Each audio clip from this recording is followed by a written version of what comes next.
Hello friends, Amarankavu എന്ന് പറഞ്ഞ ഒരു ക്ഷേത്രമുണ്ട് ഇവിടെ. ഫോറസ്റ്റിൻ്റെ ഉള്ളിൽ ഉള്ളതുപോലെയാണത്. അപ്പോൾ നമ്മളവിടെ ചെല്ലുമ്പോൾ നമുക്കതിൻ്റെ വ്യക്തമായിട്ട് കാണാൻ പറ്റും കേട്ടോ.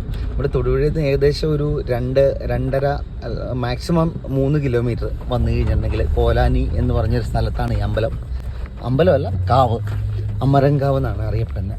നമ്മൾ അങ്ങോട്ടാണ് പോയിക്കൊണ്ടിരിക്കുന്നത്. അപ്പോൾ അങ്ങോട്ട് പോണ വഴിയൊക്കെ എന്ന് പറഞ്ഞാൽ കുറച്ച് ഇടുങ്ങിയ വഴി. വണ്ടി കൊണ്ടൊക്കെ വരുവാണെങ്കിൽ വളരെ സൂക്ഷിച്ച് വരണം. വഴിയുടെ വീതി വളരെ കുറവാണ്. അമരങ്കാവിൽ എത്തിയിട്ടുണ്ട് കേട്ടോ. ഇവിടെയാണ് അമരങ്കാവിൻ്റെ എൻട്രൻസ് വരുന്നത്. നമുക്ക് ഇവിടെ അങ്ങോട്ട് മാറ്റി വണ്ടി ഇടാൻ പറ്റുമെന്ന് എനിക്ക് തോന്നുന്നു. ഫ്രണ്ട്സ്, നമുക്കിത് ആ കാണുന്ന സ്ഥലത്ത് വണ്ടി പാർക്ക് ചെയ്യാം. ഓക്കെ, ഞാൻ അവിടെ വണ്ടി പാർക്ക് ചെയ്തു. ഇനി നമുക്ക് ഈ കാണുന്ന സ്റ്റെപ്പിൻ്റെ ഉള്ളിലേക്കാണ് നമുക്ക് കയറേണ്ടത്. ഇവിടുന്ന് കയറുമ്പോൾ തന്നെ വാവ് എന്തൊരു ഫീല് നമുക്ക് ഉണ്ടാവും. അതേപോലെയാണ് ഇങ്ങോട്ട് കയറി കഴിഞ്ഞാൽ ഒരു വൻ മരങ്ങളൊക്കെ ഇങ്ങനെ തലപൊക്കി നിൽക്കുവാണ്. ഭയങ്കര ഭംഗിയാണ് കാണാനായിട്ട്.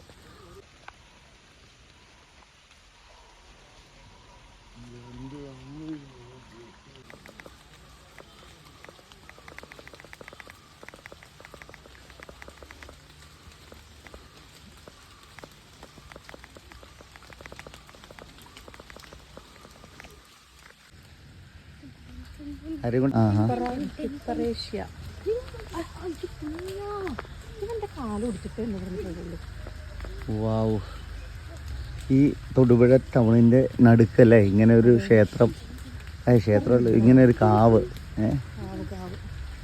ശരിക്കും ഇത് പ്രകൃതി സംരക്ഷണത്തിന് വേണ്ടിയിട്ടായിരിക്കും അല്ലേ ഇങ്ങനെയൊക്കെ ഉള്ളൊരു എന്താ പറയുക കാവുകളൊക്കെ അല്ലേ. ശരിക്കും നമ്മുടെ നാട്ടിൽ എന്തോരം ഉണ്ടായിരുന്ന എല്ലാം ആൾക്കാർ അവരവരുടെ ആവശ്യത്തിന് വേണ്ടിയിട്ട് വെട്ടി നശിപ്പിച്ച് അവിടെയൊക്കെ വീട് പണിതു.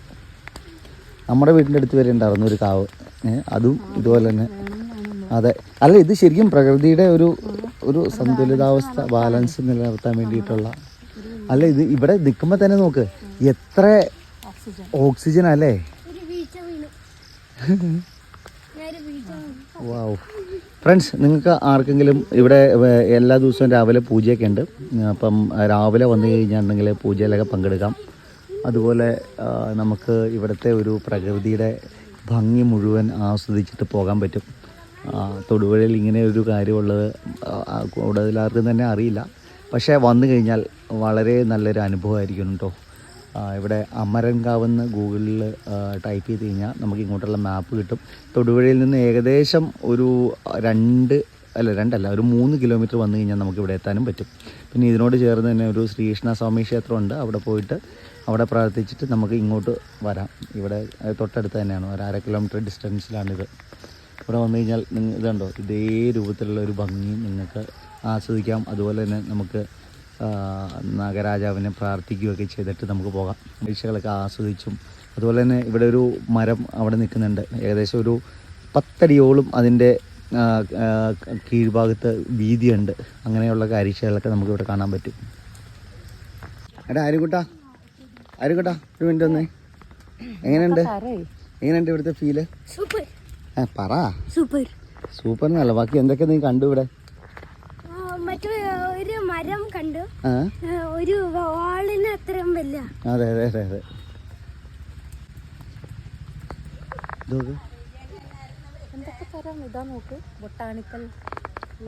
എങ്ങനെയുണ്ട് മേധയെന്ന് പറഞ്ഞേ? സ്മോൾ ബൊട്ടാണിക്കൽ ഗാർഡനിൽ വന്ന ഫീല്.